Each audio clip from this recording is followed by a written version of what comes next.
so yung pinakalikod na CG location, and then the most forward. So ngayon, magkakaroon ka ngayon ng range, na acceptable range of CG locations.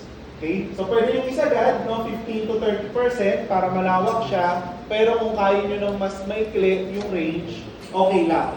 So meron naman dito kung ano yung minimum value, no, tsaka yung mga maximum value naman dito na pwede. Kuha? So yun na yung isa. Pangalawa naman is yung galing sa stability. So for stability, you have two. Diba? You have your static and yung dynamic stability. Okay? So for static stability, it requires us to get the location of your NP or yung neutral point. No? So yung estimation natin for the neutral point is this equation here. Okay? So medyo ano na lang siya. Direct substitution na lang. No? So for eta sub S, ito na yun. Okay, depending on your empennage type. Okay, so for details, so yung nakaganon yung horizontal and vertical. And then for conventionals, no, so yung nasa ilalim. Ngayon, kung meron lang sa inyo naka-cruciform, okay, so yung nasa gitna, so you use 0.6 pa din. Gets? Okay, so yun na dito. And then yung CHT or yung horizontal tail volume coefficient, no? So ito yun, you can use this one. Okay? So, reminder lang po, yung CHT na ginamit niya sa activity 2 is pwede na siyang magbago. No? Kasi as of activity number 5 ninyo, baka kasi ang nangyari, ginalaw niyo na yung dimensions ng horizontal stub ninyo due to weight concerns. So, kunyari, pinaliit niyo na yung size niya, masyado kasi siyang mabigat. Okay? So, ang mga tendency doon is, pwede gumalaw to, or, I think some of you, ang ginawa is yung wing plan form mismo ang nagbago. Kasi yung aspect, ginalaw, yung area, nag-change. So, pwede nito yung dalawa is, ano na siya, no, nagbago na rin yung value. So, kapag ganon, is you have to recalculate your tail volume coefficient o yung CHT using this equation. Ngayon, yung makukuha nyo dito, yun yung gagamitin nyo dito. Gets? Okay? And then, A sub HT, so horizontal tail and curve slope. So, dito, okay, from your airfoil na to. Okay, so yung airfoil na ginamit nyo for your horizontal stabilizer, kukunin nyo yung lift curve slope nun. Okay, so you already know how to, di ba, from your, well, Act 4. Di ba, yung Reynolds number, kukunin nyo, and then buuin nyo yung lift curve, kunin nyo yung slope. No? Again, gagamitin yung airfoil na horizontal stub.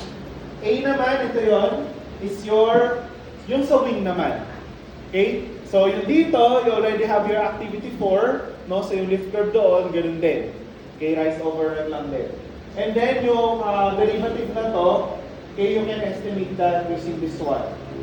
Okay? So, yung A, same lang yan dito. Itong capital A na to, that's your aspect ratio. Okay? So again, kapag nag-adjust na po kayo ng aspect ratio from the previous activity, yun po ang gagamitin. Okay, yung pinaka-updated na dimensions. Kuha? Okay? And then finally, no, you have your neutral point. Ngayon, yung neutral point na yan, yun na yung magsisilbing act limit natin. Okay, kasi as discussed nung lecture, dapat yung center of gravity mo hindi pwede nasa likod ng neutral point para hindi siya mag-nose up tendency. Gets? Okay? So ngayon, meron ka na up limit na galing sa yung sa neutral point mo. Okay, and then magkakaroon ka na ulit ng bagong up limit. So yung kanina, yung 30%, di ba? Tapos meron ka ng forward limit dito.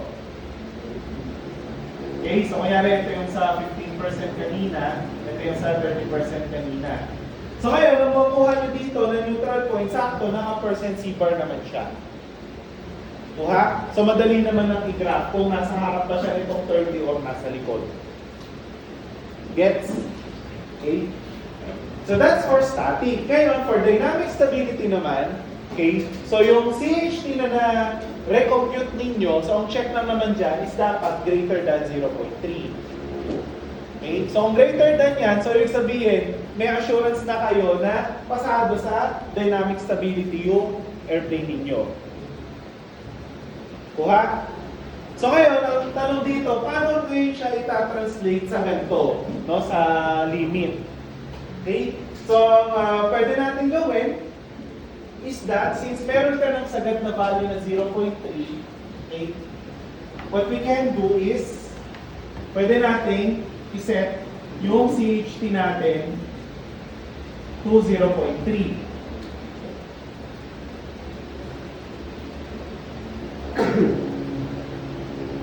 Okay? Tapos, so mangyayari dyan is, from here, we can work out our LHT. No? So, ano lang naman yan? Cross multiply and then divide. Diba? Tapos, SHT. Okay? So again, yung C-bar na to is, meron na kayo. Yung adjusted na po, ulit, adjusted na, yung nasa activity 5 ninyo. Same din dito, kung naggalaw kayo. Same din dito. Okay, so in other words, kung ginalaw nyo na yung dimensions nun, no, from your activity 2, activity 3 rather, okay, goodbye na yung dimensions dun sa act 3. Okay, yung pinaka-updated na po yung gagamitin. Kuha? And then, after nun, once na nakuha nyo na itong LHT, from your drawing, no, from your model, okay, so, lolocate nyo yung CG ng horizontal plane nyo, kung nasaan man yun, okay, so kunyari ito yung datum nyo,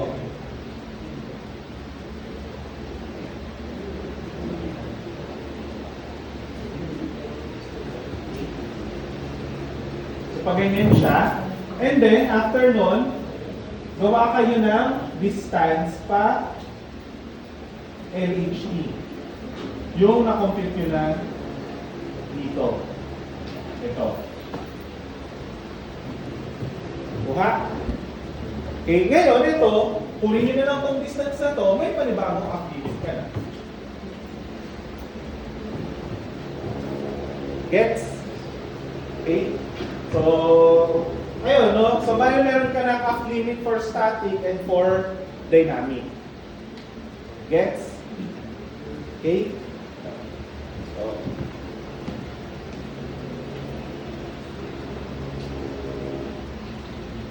yeah. Okay, and then, for the landing gear naman, okay, so yung ikatlo, so this depends on kung anong landing gear type meron. No? So, meron ba dito nag-tail dragger? O, feeling ko dalawa. Usually, yung dalawa sa apat. Nag-tail dragger. Kayo. No? F1, tail dragger type. No? Common yon. Okay? So, for this one, ito. No? Ang gagawin nyo lang is, yun nga, magsiset na kayo ng starting point ng main landing gear. Gagawa kayong vertical line, and then, gawa kayo ng line na 16 degrees. From that vertical. Okay, yun na yung forward limit mo. Kuha? Kung saan tatama sa Yes, kung saan tatama sa ano. Ay ngayon, yung question doon is, gaano ngayon kataas? Para makuha yung distance. Tama? Okay? So gagamitin nyo yung pinaka mataas na CG. Doon papasok yung Z-bar na na-compute ninyo. Gets? No, so yung pinakamataas doon, yun yung gagamitin ninyo. So ngayon, if you're gonna calculate that, kaya na yan i-try go kasi may height ka na. And then for the 25 degrees, yun na yung off limit mo naman. Sa kahit anong pupunin po yung pinakamataas na Hindi, yung buong airplane na. Ngayon, di ba apat yun, di ba? Either your gross weight, empty, most forward, saka most up. Ngayon, kung sino yung pinakamataas, yung Z-bar dun sa apat, yun yung gagamitin nyo. Gets? Okay? And then for single main, no? So similar lang siya sa tail draggers, ang forward limit mo nga lang is 8 degrees naman. Okay, and then yung aft, same lang tayo, 25. Kuha? Sa single, pwede natin pag ginawa natin natin sa skylight natin, try ko rin yung video. Pag sa single nyo lang, is 1 plus 3 yung height. Or yung gilid nyo ba? Ganun pa din. Yung, oo.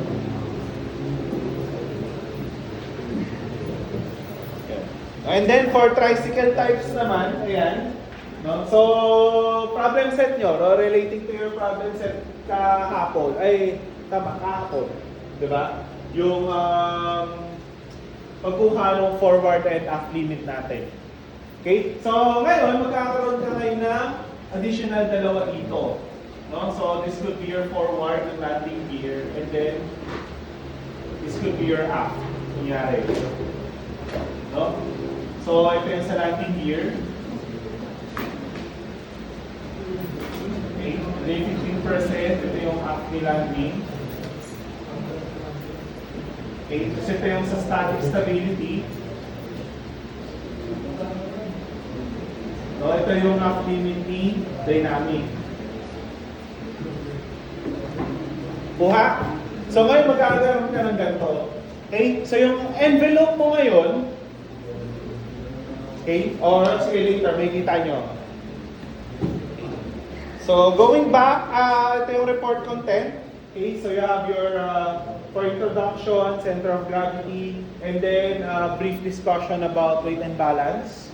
And then for methodologies, 2.1 is yun nga, paano kunin yung pang CG ng gross weight, empty weight, most forward, and most aft. Okay? So, reminder lang po, common mistake po dito is that ang lagi ko napapansin, di ba doon sa most forward and most aft pa isa-isang nagtatanggal? Dito sa methodology, wag yung munang sasabihin kung ano yung tinanggal ninyo. Gets? Wag yung sasabihin kung ano specifically yung tinanggal ninyo. Eh, sabihin nyo lang kung anong useful load ang tatanggalin. Okay? So, di ba yung explanation natin doon is yung for the most forward, ang tatanggalin is useful load na nasa likod. Diba? Ngayon, ano yung definition natin ng likod? Okay, so yun yung nandito. Ngayon, kung kunyari sa process nyo, ang tinanggal nyo, since ang nasa likod ay fuel, baggage, passenger 1, passenger 2, sa results nyo yun sasabihin. Kuha yung difference. Okay? So, reminder lang doon. And of course, to include yung paano kunin yung percent NGC. So, minus 5 ka naman yan all over the NGC mismo. Okay, and then, yung sa CG limits and envelope. So, yun nga na-explain ko kanina. No, yung dito. Okay. And then, for the results and discussion, so yung group weight statement. Okay. And then, yung 4 na CG locations na. And then, finally, yung CG envelope. So, yung CG envelope, ganito yung itsura niya. No? So, ganito nga yung mangyayari. Di ba, magkakaroon ka ng for landing gear. Ito yung galing kay Sadra A. Ito yung sa static stability, for example. Okay? So, ngayon, yung acceptable region nyo, itong nasa loob na to. The challenge there is dapat yung 4 na locations ninyo, gross weight, empty, most forward, and most aft, nasa loob nito. Okay? Lahat silang 4. Kuha? Ngayon, kapag kunyari may isang nasa labas, dito, you have to readjust the positions of your components para pumasok siya. Pero take note na kada galaw mo ng component, gumagalaw din yung iba mong center of gravity. Especially if ang ginagalaw mo is yung nasa empty weight. Yung sa useful kasi, pwedeng nausog siya, tapos hindi na pala siya matatanggal sa most aft or sa most forward. So, kahit pa paano na nagsistay pa to, dun sa case na yon. Kuha? So, yun yung actually extra challenge dito sa activity number 6. Okay? So, parang ganito yung magiging itsura ng CG envelope. So, kung nakita nyo yung example dun sa lecture slides, meron kasi doon yung naka-ganto, yung naka-chamfer siya na ganyan. Okay? So, for our sake, wag muna. Okay? So, magiging rectangle lang talaga yung itsura ng CG envelope ninyo. Kuha? No? Okay. So, ito pala yung ano, I think I should show you. Kapag nandito na rin.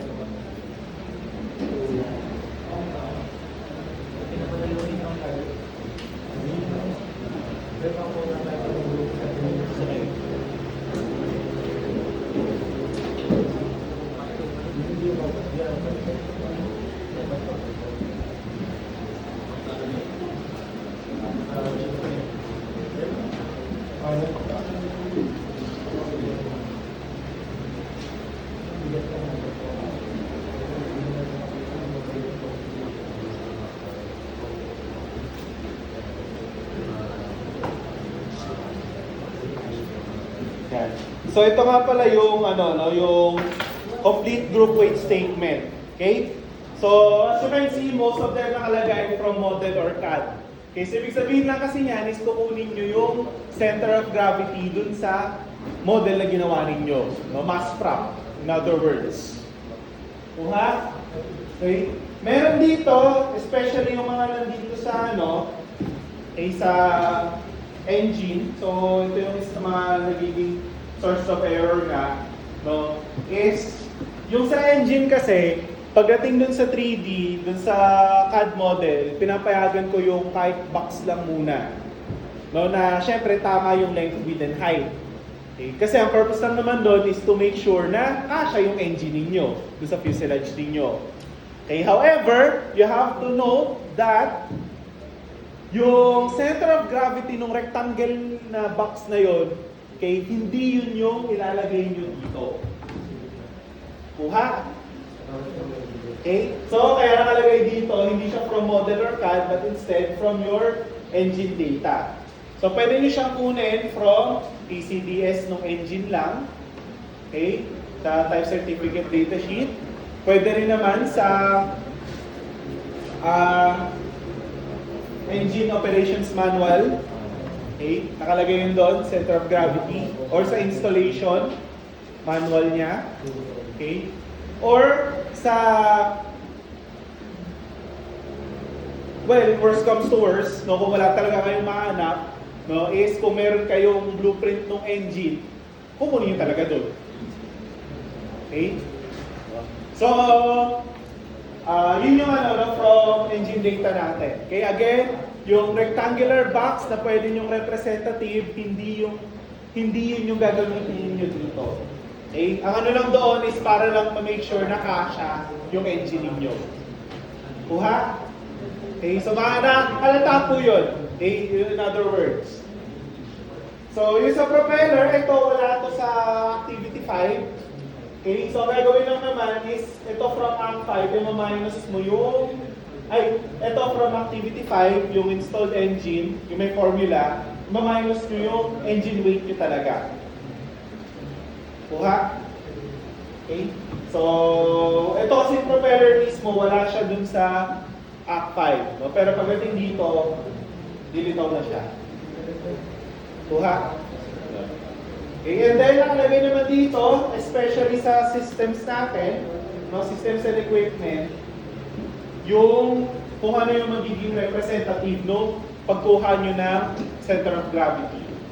Okay, so kunyari dito, for fuel system, so kung nasaan yung fuel tank nyo, and then yung fuel pump, pwedeng cylinder lang yan, saan lang siya nakalagay. Okay, so bale, pagka kukunin nyo yung CG nun, so select those 3 items, pagkuha ng CG sa mass prop, yun ilalagay dito. Okay, so ang ano naman sa CAD naman, no, kahit magkakahiwalay yung parts, kaya as long as sila lang yung selected, i-compute naman yung center of gravity nun. Or yung center of mass nun. So, hindi naman sila necessarily like kailangan dikit-dikit talaga. Okay, so, a good example is dito, no? Sa flight control. So, obviously, hindi naman magkakadikit itong tatlo. Okay? Pero kapag sinelect nyo silang tatlo, okay, yung center of gravity niya is probably somewhere between those 3. So, yun na yung gagawin niyo. Kuha? Questions so far? Okay, so nandito na lang po yung mga representations, no? So, kumbaga yun lang yung magiging laman nung airplane ninyo, in other words. Okay? So, kung naisip ninyo, kailangan ko palagyan to ng lining, ng tubo, ng electrical wiring, no need for that yet. Okay? No, so, at this activity, hindi pa naman siya kailangan. Okay? So, hindi pa ganun karami yung kailangan ni 3D model dun sa airplane ninyo. Okay?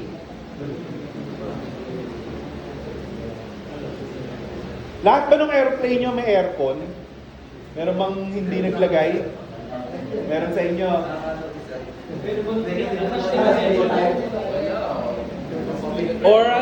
Or tinanggal nyo siya kasi masyado nang mabigat yung plane.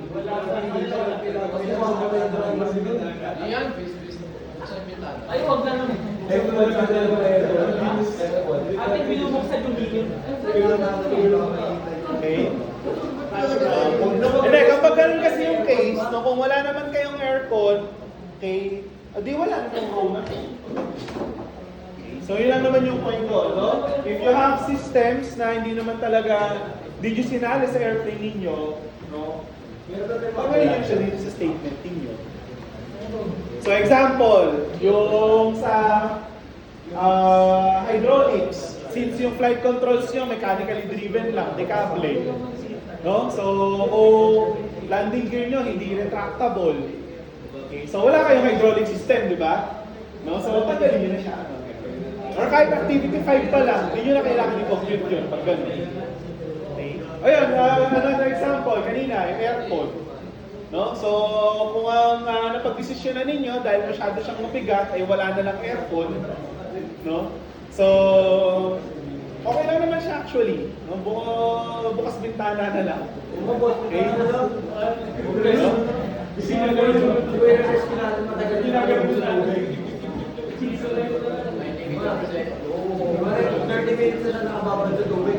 Alam mo, bintana kinulit ko yung tirana. Okay? So, no? And then for furnishing seats, okay? And then ito yung another additional challenge dito is yung pagkuha nga ng tao. Okay? So, with regards to this one, again, pwede naman kayo maghanap externally. No, hindi nyo naman kailangan gumawa ng tao from scratch. Okay? Alam ko medyo mahirap yun. Okay? Pero kung maghahanap man kayo externally, make sure po na yung height ng tao is 6 feet. Okay? Para average male height. Okay? And kung kaya nyo nga maghanap, syempre yung nagagalaw na yung limbs. No? So in other words, nagagalaw na yung braso, kamay, tsaka paa. Or legs and feet. No? Para kahit pa paano, pwede nyo maayos yung sitting position niya.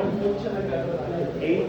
Mahirap din kasi, although there are readily made na models of 3D models ng tao na nakaupo, pero kasi baka yung upo niya, yung sit straight talaga. No? So medyo alanganin yun, especially kung ang balak nyo is parang F1 yung upo namin yung nakahiga na gano'n. Okay?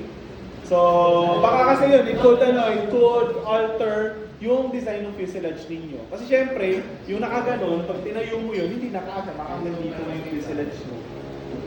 Okay?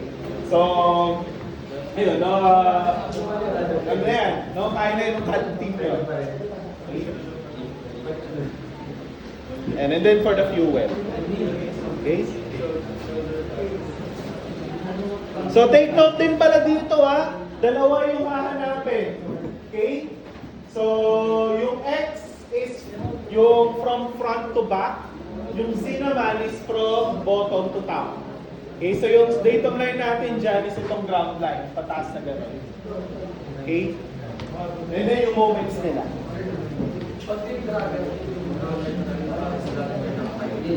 Naka-slant. Oo. Naka-slant yung airplane. Yun na lang ang madali. Oo, yung airplane. Oo.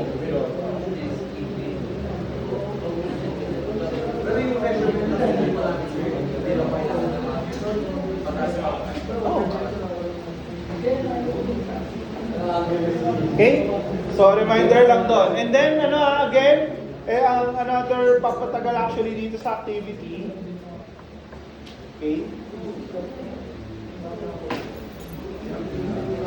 Is ito.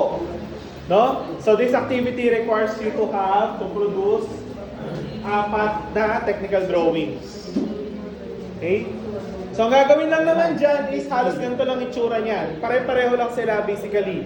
No? Siyempre, ang differences lang nila is i-highlight nyo yung kada component o kung anong grupo. Eh, 4 yan. Per weight group. Diba? So, for 5-1, structures group. So, yung fuselage, yung wing, horizontal, vertical, landing gear. And then, dun sa power plant and propulsion naman, yung engine, propeller. Diba? Tsaka fuel system. And then, for systems and equipment, yung placing ng baterya, diba? Avionic system, and so on. Okay? So, all of these technical drawings, A3, no reminder po. Okay? And again, dahil po, alin? Hindi, side view lang, ganito lang. Tapos syempre, papakita nyo doon yung CG ng kada component.